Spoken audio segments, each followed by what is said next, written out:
Everyone, welcome to another online lecture on interpretation of statutes. Today's session is in continuation with the previous session on Indian judicial doctrines. In today's session, we will study these three doctrines, that is doctrine of territorial nexus, the second is doctrine of pith and substance, and the third one would be doctrine of harmonious construction. Let us start with doctrine of territorial nexus. The concept of doctrine of territorial nexus has taken place because of the factor of federalism that is there in India. So what do we mean by federalism? Federalism means the division of powers between center and the state. India में unitary system नहीं है, India में federalism है और federalism का मतलब होता है कि सेंटर और स्टेट दोनों को पावर मिलता है और वो दोनों अपने इंडिपेंडेंट जो उनका पावर का स्फेयर है उसमें वो काम करते हैं without encroaching upon each other's rights. तो this is federalism and because of this federalism the doctrine of territorial nexus has taken place. Under Article 245, this basically talks about the doctrine of territorial nexus. So, what do we mean by what is Article 245 of the Indian Constitution? It states that first, Parliament has jurisdiction to make laws for extraterritorial operations or for laws for the whole or any part of the country. तो parliament that is centre that is union has the jurisdiction कि वो extra territorial operations कर सके और वो laws बना सकें for any part of India और होल ऑफ इंडिया. और स्टेट लेजिस्लेचर को सिमिलरली जुरिस्डिक्शन है to make laws for whole और any part of the state. तो पार्लियामेंट का जुरिस्डिक्शन है इंडिया और स्टेट लेजिस्लेचर का जुरिस्डिक्शन है एनी पर्टिकुलर स्टेट, जो स्टेट का वो लेजिस्लेचर है. So we can say that both union and the state have their own territorial jurisdiction to make laws. Now under Article 245 Clause 2 of the Indian Constitution, if any law is made by the Parliament regarding extraterritorial operations, no questions can be raised on its validity. Article 245 Subclause 2 में Indian constitution के ये बोला गया है कि अगर कोई भी लॉ पार्लियामेंट बनाएगा रिगार्डिंग एक्स्ट्रा टेरिटोरियल ऑपरेशंस तो उसकी वैलिडिटी को हम क्वेश्चन नहीं कर सकते हैं. And no legislation and legislations that are made by parliament even though they are extra territorial in nature then also हम उस लेजिस्लेशन को क्वेश्चन नहीं कर सकते हैं. दस the validity of a legislation can not be questioned when it is made by the parliament. ठीक है, लेकिन ये same privilege, the validity of a legislation can be questioned when it is extraterritorial in nature if state legislation passes the same. So under Article 246 this also states what are the various demarcations, what are the various territorial jurisdiction. So Parliament has explicit power to make laws for the subject of union list. Similarly, state has power to make laws for the subject matter that is enumerated in state list 2 of the 7th schedule, and both the state and union have power to make laws that is subject to concurrent list. Now as we were discussing कि हम state legislation की validity को question कर सकते हैं if they are extra territorial in nature. So this is what we have written here. The doctrine of territorial nexus in terms of state legislation can be invoked under the following circumstances. What are these? The first one is whether a particular state has extraterritorial operation, and the second is whether the territorial nexus is there between the subject matter of the act and the state that is making the law. So सबसे पहले हमें ये देखना होगा कि क्या जो law है वो एक्स्ट्रा टेरिटोरियल है या वो टेरिटरी के बाहर है स्टेट के और वो जुरिस्डिक्शन के बाहर है. फर्स्ट इसी बात पे क्वेश्चनिंग होगी.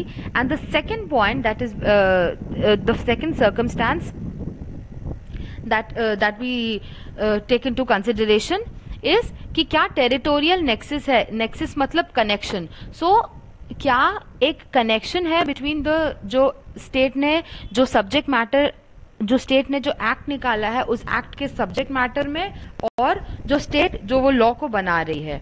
सो the object to which the law applies need not और may not be physically located within the territorial boundaries of the state, but it must have a sufficient territorial connection with the state. इस condition में तो जरूरी नहीं है कि जो object है जिसके रिगार्डिंग स्टेट ने लॉ बनाया है, that object is located in the state that is making the law. It may be circumstance की इट मे बी कि जो ऑब्जेक्ट है जिसपे स्टेट ने एक पर्टिकुलर लॉ बनाया है वो ऑब्जेक्ट स्टेट के बाहर है, but there is a sufficient nexus and sufficient connection between the object that is outside the state and the state that is making law.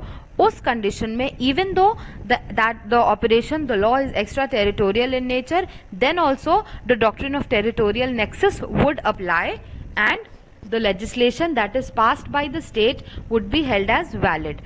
A state thus may levy a tax on a person, property, not only when it is situated within the territorial limits, but अगर उस property का, उस person का, उस transaction का sufficient and real territorial connection उस particular state के साथ हम बता सकें.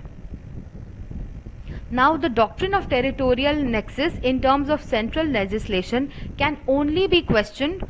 It is not कि absolute power है central legislation के पास, central legislature के पास to frame any law जिसपे वो टेरिटोरियल नेक्सस हो या ना हो. तो उनमें भी एक लिमिटेशन है. And what is that limitation? Laws that is enacted by the parliament should must establish some nexus and some connection with India and the people of India residing. Otherwise it would be held as ultra vires. Ultra vires का मतलब होता है void. So laws enacted by the parliament establishes no nexus with India, they would be held as ultra vires or void. Thus it can be concluded that if any law passed by the parliament has real connection with India, then in those circumstances it cannot be deemed as invalid or unconstitutional, no matter what the circumstance would be.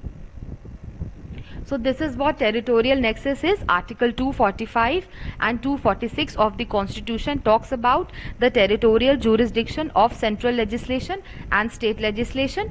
और doctrine of territorial nexus in terms of central legislation हम तभी question कर सकते हैं अगर वो India के साथ उसका connection establish हो रहा है कि नहीं हो रहा है उस legislation का.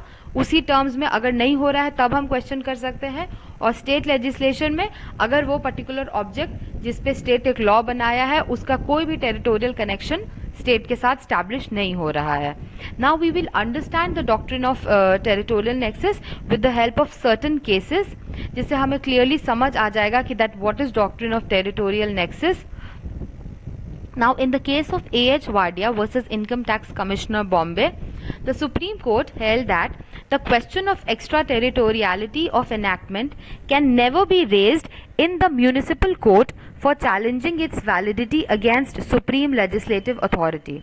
So, इसमें वही बात कही गई थी. A.H. वाडिया केस में यही बोला गया था कि म्यूनिसिपल कोर्ट या डोमेस्टिक कोर्ट में हम किसी भी स्टेट लेजिस्लेशन, किसी भी central legislation, supreme legislative authority that is parliament, उसके वैलिडिटी, उसके पास्ट किए हुए लेजिस्लेशन की वैलिडिटी को हम कभी भी किसी म्यूनिसिपल कोर्ट या डोमेस्टिक कोर्ट में नहीं क्वेश्चन कर सकते हैं. Now another case, GVK Industries Limited versus Income Tax Officer. GVK Industries Limited versus Income Tax Officer. Now the issue was, a question arose whether the Parliament was empowered to enact laws in respect of extraterritorial aspects or causes that have no nexus with India. So इसमें ये issue था कि क्या parliament के पास power है to enact laws that has no connection with India as such. So इसमें court ने held किया गया था, कोर्ट ने बोला था कि आर्टिकल 245 सब क्लॉज 1 में बोला गया है the word for has been used. The for is for India. The court derived the responsibility of the parliament with the help of the word for that is used in article 245 subclause 1 and stated that Parliament of India is there to act as Parliament of India and not for any other territory, or nation or people, and the parliament of India is supposed to make laws for the people of India, for the welfare of people of India. So parliament's power to enact legislation under 245 subclause 1 may not extend to those extraterritorial aspects or causes that have no impact or nexus with India. So parliament जिसके पास extra territorial operation का power है because of article 245 sub clause 1, but that extra territorial operation should form a nexus with India, with the people of India, with the welfare of people of India. That यहाँ पे ये clearly I have written, the court also derived two related limitations in this regard. The first is Parliament may only exercise its power for the benefit of India, and the second limitation is that the Parliament, with regard to extraterritorial aspects or causes that do not have any or may be expected to not have any nexus with India, that would violate the first condition, because अगर India से कोई connection ही नहीं है तो India के people का benefit और welfare की बात ही नहीं होगी. इसीलिए both these limitations is there as far as article 245(1) is concern. So this was the case of GVK industries limited versus income tax officer, जहां पे ये बोला गया कि पार्लियामेंट जो भी लॉ बनाएगा वो एक इंडिया के वेलफेयर फॉर इंडिया बनाएगा, for the people of India, for the welfare of people of India.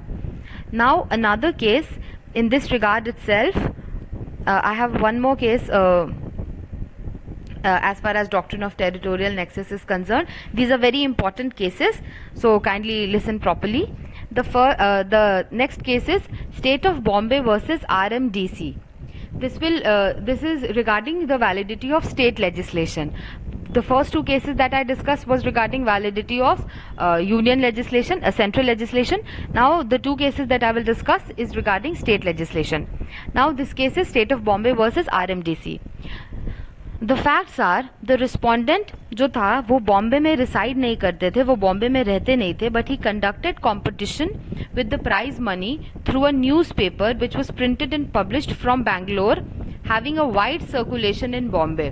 So respondent he was residing in, respondent जो है वो बैंगलोर में रहते थे और वो एक competition organize किए with some prize money through a newspaper, और उस newspaper का जो पब्लिश और वो जो न्यूज़पेपर प्रिंट होता था और उसका वाइड सर्कुलेशन था in Bombay, in the state of Bombay. Now all the essential activities जैसे filling up the forms, entry fees, जो भी एक कंपटीशन के लिए होता है वो सब बॉम्बे में हुआ. Now state government, the state government of Bombay, they sought to levy tax from the respondent for carrying on business in the state of Bombay although he was residing in Bangalore. The state government of Bombay उन पे tax लगाने के लिए they sought to levy tax from the respondent because he was carrying his business in Bombay although he was residing in Bangalore. So the question was whether the respondent who was outside the state of Bombay could be validly taxed under the act, under the state sales tax, जो भी state government उनमें tax लगाना चाह रही थी. सो इसमें यही बोला गया था कि it was held that since all the activities which the competitor is ordinarily expected to undertake took place within Bombay, it constituted a sufficient territorial nexus with the state of Bombay and therefore the person can be taxed by the state government. So जो issue था यहाँ पे कि क्या उसको उस person को tax किया जा सकता है by the state of Bombay although he was not residing in Bombay and he was residing in Bangalore. तो इस स्टेट पे इस इशू पे कोर्ट ने यही हेल्ड किया था कि there is a sufficient territorial nexus with the state of Bombay regarding the particular event that the person held, that the person started, and it constituted a sufficient territorial nexus with the entitled state of Bombay. और इसीलिए state government, state of Bombay उनको tax कर सकती है although he is not residing in Bombay. So sufficient territorial nexus was established here. This is when the validity of state legislation was concerned. Now another case, Tata Iron and Steel Company versus Bihar State. Tata Iron and Steel Company versus Bihar State. The state of Bihar passed a sales tax act for levying of sales tax if the sale is concluded within the state or outside the state, provided the goods that are produced and manufactured are within the state of Bihar. Now the question, the court held that there was a sufficient territorial nexus and upheld the act as valid. There is sufficient nexus between the law and the object sought to be taxed, and it was pointed out that the sufficiency of territorial connection involved consideration of two elements. The first is the connection must be real and it should not be illusionary, and the liability sought to be imposed must be in relation with that connection. So these two major points were held in this case to establish the territorial nexus connection. That is, the first, the connection should be real, and the liability that is sought to be imposed, जो liability through tax state impose करना चाह रही है, वो liability is in connection with the particular nexus between the object and the state. So this was in the case of Tata Iron and Steel Company versus Bihar. So this is doctrine of territorial nexus. Now we move on to the second doctrine, that is doctrine of pith and substance. Within their respective spheres, the union and the state legislatures are made supreme, and they should not encroach into the sphere reserved to the other. If a law is passed by one, encroaches upon the field assigned to the other, the court will apply the doctrine of pith and substance to determine whether the legislature concerned was competent enough to make it. So हमने doctrine of territorial nexus में भी यही समझा कि federalism है, and by federalism there is a division of powers between center and the state. So this doctrine of pith and substance is also regarding the same concept कि union and state legislature के पास they are supreme in their own respect, and they have well defined and well reserved powers. और कोई भी union state पे encroach नहीं करेगा और state legislature union पे एनक्रोच अपना नहीं करेगा. Now, the true object of the legislation or a statute relates to the matter with the competence of the legislature which enacted it. It should be intra-vires even though it might incidentally trench on matters not within the competence of legislature. So, अब हमें बस doctrine of pith and substance का बस ये importance है और ये relevance है कि अगर एक माइन्यूट, एक इंसिडेंटल encroachment होता भी है by the union legislature on matters referring to state legislature or by state legislature on matters regarding union legislature, तो हमें ये देखना है कि what is the true intention, what is the true object of the legislation or any statute that has been enacted, and if that relates to a matter which is competent because which is competent of the legislature that has enacted it, तो हम उस minute encroachment को valid मानेंगे. So हर minute encroachment को हम ऐसे नहीं कहेंगे कि ये स्टेट ने जो ये एक्ट निकाला इसमें ये सर्टन बातें जो थी ये यूनियन लेजिस्लेचर की तरफ से थी तो ये इनवैलिड हो जाएगा. सो ऐसे में क्या होगा कि कोई भी लॉ जो बनेगा वो ऑलमोस्ट सारे लॉज इनवैलिड हो जाएंगे, और अगर कहीं भी हल्का सा भी इंक्रोचमेंट होगा तो वो सबको इनवैलिड कर दिया जाएगा. तो it will create a situation of chaos. So why this doctrine was necessary? This doctrine is necessary and is applied in India to provide a degree of flexibility in the otherwise rigid scheme of distribution of powers. Now why I have written a rigid scheme? Because see we have in the 7th schedule we have union list, state list and concurrent list. So we have clearly mentioned कि union list में क्या है और union किन किन बातों पे laws बना सकता है, पार्लियामेंट किन बातों पे लॉ बना सकता है. Under state list we have mention certain, we have various areas on which the state legislature can make laws. So this doctrine of pith and substance is necessary so that it provides a degree of flexibility. Taki the reason for adoption of this doctrine is that every legislation were to be declared invalid on the grounds that it encroached powers, the powers of legislature would drastically get hampered. So हमें इसको adopt करना, इस legislation को इसलिए ज़रूरी था ताकि हम हर माइन्यूट एनक्रोचमेंट पे, हर माइन्यूट एनक्रोचमेंट पे जो कि either from the state legislature हो और फ्रॉम द सेंट्रल लेजिस्लेचर हो, उसको हम इनवैलिड ना कह दें.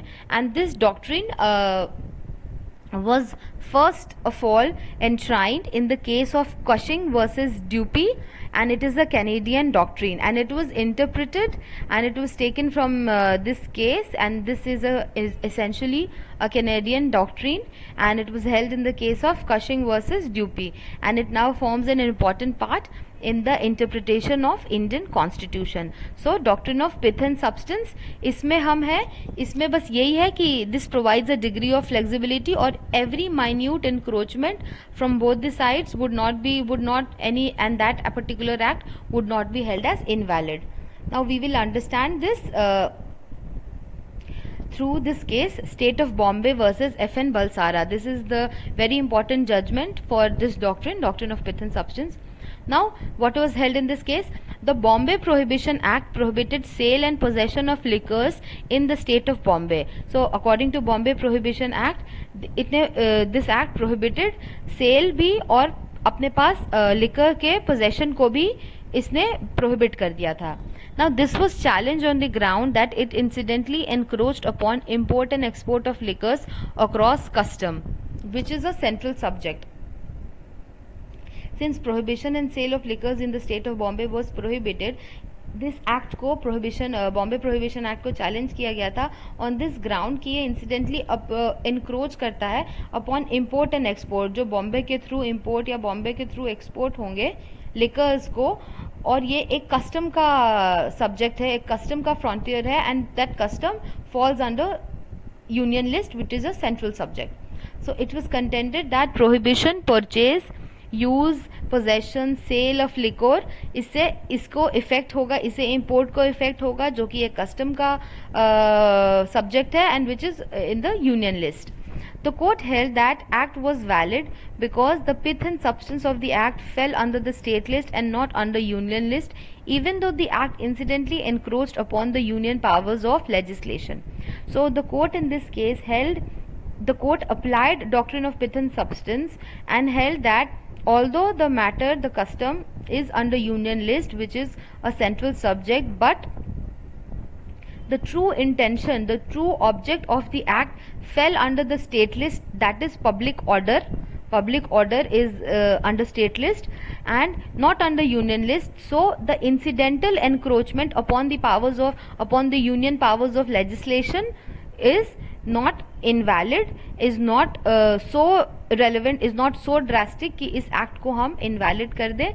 So what is important here to ascertain the true nature and character of legislation for the purpose of determining the list under which it falls. So the court in this case held that it is important to ascertain the true nature and object and character of the legislation before declaring it as invalid. And this is the first case where the court applied doctrine of pith and substance, State of Bombay versus F.N. Balsara. This is doctrine of pith and substance. Now we move to doctrine of harmonious construction, the final doctrine of today's session. Now what is doctrine of harmonious construction? Whenever there is a conflict between two or more statutes or two or more parts of a statute, then the rule of harmonious construction needs to be adopted. The rule follows a very simple premise that every statute has a purpose and intent as per law and should be read as a whole. The interpretation consists of all the provisions of the statute should be adopted. तो rule of doctrine of harmonious construction and rule of harmonious construction सिर्फ यही बात बोलता है कि if there is a conflict, अगर कोई dispute है बिटवीन टू और मोर स्टैट्यूट्स, बिटवीन टू और मोर एनैक्टमेंट्स, और या फिर एक ही स्टैट्यूट के टू और मोर पार्ट्स में, तो हम रूल ऑफ हार्मोनियस कंस्ट्रक्शन को अडॉप्ट करेंगे और हम ऐसे उसको इंटरप्रेट करेंगे ताकि दोनों कॉन्फ्लिक्टेड स्टैट्यूट्स और दोनों conflicted parts of a statute को वैलिडिटी मिले, को रेलेवेंस मिले, और कोई भी एक स्टैट्यूट या कोई भी एक पार्ट ऑफ अ स्टैट्यूट को हम डेड ना डिक्लेयर करना पड़ जाए. सो हम हार्मोनी के साथ हम उसको इंटरप्रेट करेंगे ताकि दोनों स्टैट्यूट और दोनों स्टैट्यूट को हम वैलिड और रेलेवेंट बोल सकें. So in the case in which it shall be impossible to harmonize both the provision, the courts decision regarding the provision shall prevail. Now अगर ऐसा सर्कमस्टांस है कि जो दोनों कॉन्फ्लिक्टिंग स्टैट्यूट्स हैं उनको हम हार्मोनियसली इंटरप्रेट नहीं कर सकते और एक को इनवैलिड होना होगा और तभी दूसरा वैलिड होगा, इस सिचुएशन में उस प्रोविजन का जो कोर्ट इंटरप्रेट करके जो डिसीजन देगी that would be considered as final and that would prevail. Now the rule of harmonious construction is the thumb rule to the interpretation of any statute. And the basic aim of the rule of harmonious construction is to avoid inconsistency between the various sections or parts of a statute. So, an interpretation which makes the enactment a consistent should be the aim of the court. So, interpretation हमें court को इस तरीके से करना चाहिए कि जो enactment है वो on the whole उसको हम करेक्ट ऑन दी होल उसको हम कंसिस्टेंट माने और किसी भी तरीके के इनकंसिस्टेंसी या repugnancy between various sections of the part of the statute उसको हम अवॉइड कर सकें. यही मेजर इंटरप्रिटेशन का रूल है as far as courts are concerned and this is what rule of harmonious construction is. Now there are certain cases here as well. So इसमें supreme court CIT versus Hindustan bulk carriers, इसमें supreme court ने यही the Supreme Court laid down principles of rule of harmonious construction. So what are the basic principles of rule of harmonious construction was held in this case? That is, the court must avoid a head-on clash between various sections of an enactment. Provision of one section cannot be used to defeat the provision of another provision that is contained in another section. The courts must also keep in mind that interpretation that reduces one provision to a useless number or dead is not a harmonious construction. तो interpretation हमें ऐसा करना चाहिए कि सारे provisions को validity मिले on the whole और किसी एक प्रोविजन को अगर डेड कर दिया जाए because of the interpretation that is not a harmonious construction. Now another case, that is Venkat Raman Devaru versus State of Mysore. So there was the conflict between Article 25 subclause 2b and Article 26b of the Constitution. Article 26b, it was held that right of every religious denomination or any section thereof to manage its own affairs in matters of religion that is mentioned in Article 26b is subject to a law that is made by state providing for social welfare to all classes and sections of Hindus, that is stated in Article 25 subclause 2b. So both these sections are to be interpreted, both these sections are to be read together so that the social welfare remains the topmost concern of the court, of the Constitution. So this is how the rule of harmonious construction was applied in this case regarding the conflict of Article 25 and Article 26 of the Constitution. Now the final case of today's session is Sersilk Limited versus Government of Andhra Pradesh. Sersilk Limited versus Government of Andhra Pradesh. Now there was a dispute regarding section 617 and 18 of the Industrial Dispute Act. There was a dispute in both the provisions. What are the provisions? Section 17 and 18 of the Industrial Dispute Act. Now section 17 subclause 1 of the act requires the government to publish every award of the labor tribunal within 30 days of its receipt. So according to section 17(1) government को publish करना होगा वो सारे award जो labor tribunal के द्वारा दिया जाता है within 30 days of its receipt. Now 17(2) बोलता है कि जैसे ही publication हो जाएगा that award becomes final. And what is the another section? Section 18 जो कि conflict में है, जो कि इस केस में conflict में था. According to section 18 subclause 1, settlement between employer and workman shall be binding on the parties. So 18 talks about the settlement between the employer and the workman. So इस केस में क्या हुआ था कि the receipt of a award was of a labor tribunal by the government. Award labor tribunal ने दे दिया था, but जो settlement था was arrived after the of the labour tribunal का जो ऑर्डर हो चुका था उसके बाद सेटलमेंट हो गया, लेकिन before the publication by the government. So जो 17(1) था, जो लेबर ट्राइब्यूनल ने जो अवार्ड दे दिया था, वो अवार्ड दे दिया था लेबर ट्राइब्यूनल ने, लेकिन सेटलमेंट भी उसके बाद बिटवीन द पार्टीज हो गया था। So the parties settled their dispute, लेकिन जो गवर्नमेंट है उन्होंने पब्लिश नहीं किया था अवार्ड को। So the government was still required under section 17 clause 2 to publish the award. In construing these two equally mandatory provisions, the Supreme Court held that the only way to resolve the conflict was to hold that by settlement which becomes effective from the date of signing, the industrial dispute comes to an end and the award becomes infructuous and the government cannot publish it.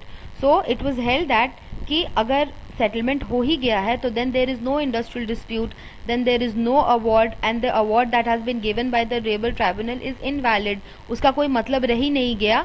सो अगर settlement हो जाता है तो government को publish करने का जो labour tribunal की अवार्ड है उसकी कोई ज़रूरत नहीं है। सो दिस इज हाउ हारमोनियसली 18 को भी वैलिड माना गया, 17 को भी वैलिड माना गया। With this I conclude today's session and I hope you all are clear. Have a nice day. Thank you very much.